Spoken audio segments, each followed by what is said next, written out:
Over 1 billion people around the world have no access to clean water. So how do we treat water?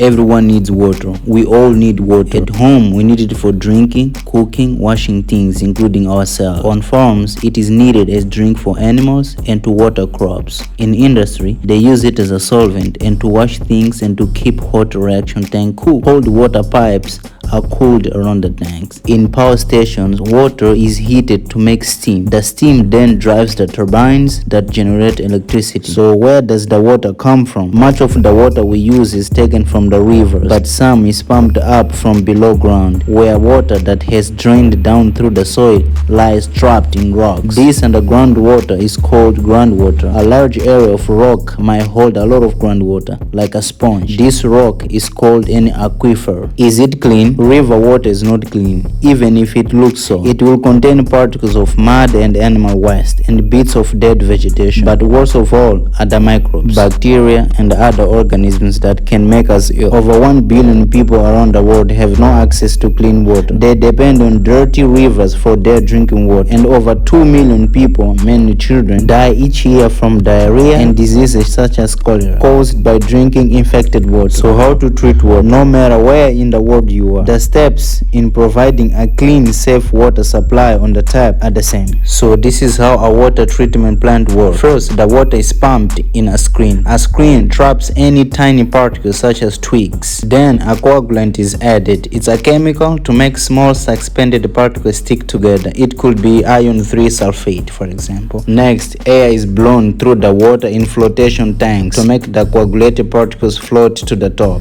They are skimmed off. Next, a sand filter. The water is passed through a bed of fine sand to filter. It may go through further filters, for example, more sand or charcoal to remove bad taste and smell. A chlorine is added to kill the bacteria and other microbes. A fluorine compound is added in some plants to help fight tooth decay. And finally, the water is pumped to the storage reservoir, ready for pumping to homes. This treatment can remove even the tiniest part, and chlorine can kill all the microbes, but the water may still have harmful substances dissolved in it. For example, nitrates from fertilizers that can make babies ill. It is possible to remove dissolved substances using special membranes, but that is very expensive and it's not usually done. The best solution is to find the cleanest source you can for your water supply. In many places, our water supply is pumped from rivers. The water is cleaned up, the germs are killed, and then it is pumped to homes. So what if there is only dirty water to drink? How to treat it? Okay, first, leave it to sit in a container for a while